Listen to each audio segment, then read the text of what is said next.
नमस्कार. हिवाळा म्हटला की मार्केटमध्ये खूप ताज्या हिरव्यागार पालेभाज्या आलेल्या असतात. आज आपण त्याच पालेभाज्यांपासून पौष्टिक असा हिवाळ्याचा स्पेशल पदार्थ बनवून घेणार आहोत. खायला मस्त चटपटीत, कुरकुरीत आणि तिखट असा हा पदार्थ काहीच मिनिटांमध्ये बनवून तयार होतो. कोणीही सहज बनवू शकेल असा हा पदार्थ आहे आणि आयत्या वेळेला स्नॅक्स टाईममध्ये किंवा पाहुणे आले तर हा पदार्थ नक्की एकदा ट्राय करून बघा. मुलांना आणि मोठ्यांना नक्कीच आवडेल. छोट्याशा पार्टीसाठी, छोट्याशा भुकेसाठी परफेक्ट हा पदार्थ पौष्टिक आहे. तर चला जास्त वेळ न घालवता आजच्या व्हिडिओला सुरुवात करूया. तर इथे एका बाउलमध्ये कोथिंबीरच्या ज्या काड्या आहेत त्या काड्या मी घेतलेल्या आहेत आणि या काड्यांना स्वच्छ धुवून घ्यायचे. कारण की या काड्यांमध्ये भरपूर असा रस असतो आणि ताज्या कोथिंबीरच्या कोवळ्या काड्या आहेत त्यामुळे या आपल्याला अजिबातच फेकून द्यायच्या नाहीयेत. तर मूठभर इतक्या मी कोथिंबीरच्या काड्या घेतलेल्या आहेत आणि मिक्सरच्या भांड्यामध्ये घ्यायच्या. 5 ते 7 हिरव्या मिरच्या घालून घेतलेल्या आहेत आणि याला आपल्याला छान असं वाटून घ्यायचंय. तर वाटत असताना भिजवलेली चणा डाळ मी घालून हे मी बारीक वाटून घेतलंय. साधारणपणे रवाळ भरडसर असं हे मिश्रण आहे. वाटत असताना यामध्ये मी पाण्याचा वापर केलेला नाही. आणि मग शिल्लक राहिलेली सगळी जी चण्याची डाळ होती भिजवलेली ती वाटून घेतलेली आहे. यामध्ये आता आपण बारीक चिरून घेतलेली मेथीची भाजी घालून घ्यायची आहे. बारीक चिरलेली मूठभर अशी लसणाची पात घालून घ्यायची आहे. आता इथे आपण वाटणामध्ये लसूण घातला नव्हता. मार्केटमध्ये ताजी लसणाची पात आलेली आहे तर तीच मी दीड मूठ इथे बारीक चिरलेली लसणाची पात घालायची आहे.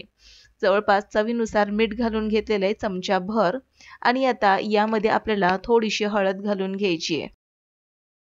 आणखीन जर तुम्हाला आपल्या आवडीच्या भाज्या घालायच्या असतील तर त्या देखील घालू शकता किंवा मग मेथीऐवजी फक्त लसणाची पात घालून लसणाचे डाळ वडे तुम्ही बनवू शकता. लसणाच्या पातीचे डाळ वडे.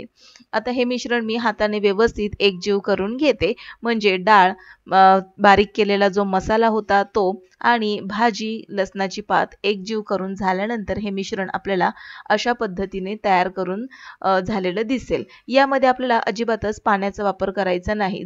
थोडंसं मिश्रण घेऊन हा वडा आपल्याला चपटा असा थापून घ्यायचा आहे. जितका आपण पातळ थापू तितका आपल्याला पातळ थापता आला पाहिजे. पॅनमध्ये तेल गरम करत ठेवलेलं आहे. यामध्ये हा वडा मी अशा पद्धतीने तेलामध्ये ठेवून पुन्हा एकदा थोडंसं थापून घेते. जितका पातळ वडा आपण थापून तेलामध्ये सोडू तितका छान हा वडा आतून तळला जाईल आणि शिवाय याचं बाहेरील आवरण कुरकुरीत तयार होईल. आता या पॅनमध्ये जितके मावतील तितके वडे मी ठेवून घेणार आहे. जवळपास 4च वडे या पॅनमध्ये मावले. आणि इथे आपल्याला गॅस फुल न ठेवता मध्यम किंवा मग लो टू मीडियम आचेवरती आपल्याला ठेवून हे वडे छान असे तळून घ्यायचे आहेत. शॅलो फ्राय करून घ्यायचे आहेत. या वड्यांची खालची बाजू सोनेरी रंगावरती तळून झाली की मगच आपल्याला हा वडा पलटून घ्यायचा आहे. तर साधारणपणे बघा असा रंग आलेला आहे.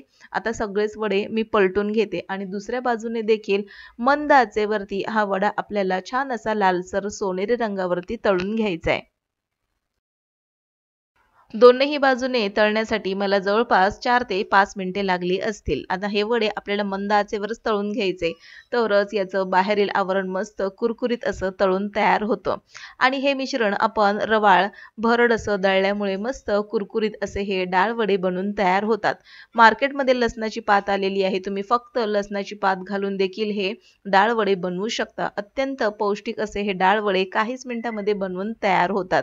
आता याची दुसरी बाजू देखील तळून झालेली आहे, शॅलो फ्राय झालेली आहे. तर याला आता आपण एकदा पुन्हा पलटून 1 मिनिटासाठी दुसरी बाजू पलटून घेणार आहोत, फ्राय करून घेणार आहोत आणि मग याला आपण काढून घेऊया. हे वडे तुम्ही छोट्याशा भुकेसाठी आयत्या वेळेस येणारे जे पाहुणे असतील त्यांच्यासाठी किंवा मग स्नॅक्समध्ये चहाच्या वेळेला देखील तुम्ही हे वडे ट्राय करू शकता. नक्की एकदा करून बघा, तुम्हाला खूप आवडतील. आता हे सगळे वडे मी काढून घेते आणि शिल्लक राहिलेले वडे देखील मी झटपट अशाच पद्धतीने फ्राय करून घेणार आहे. तर हे सगळे वडे आता मी काढलेले आहेत आणि बाकीचे थापून घेतलेले वडे याच पॅनमध्ये ठेवून घेणार आहे आणि त्याला देखील छान असं सोनेरी रंगावरती तळून घेणार आहे. आता हे वडे तुम्ही छान असं गोडसर फेटून घेतलेलं दही किंवा मग सॉस किंवा मग लसणाच्याच पातीची हिरवीगार तयार करून घेतलेली चटणी यासोबत खाऊ शकता.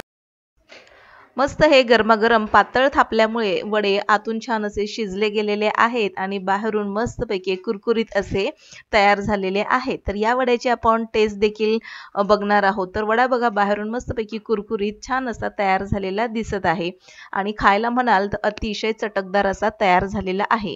तर रेसिपी आवडल्यास नक्कीच लाईक करा, शेअर करा, सबस्क्राईब करून बेल आयकॉन प्रेस करा.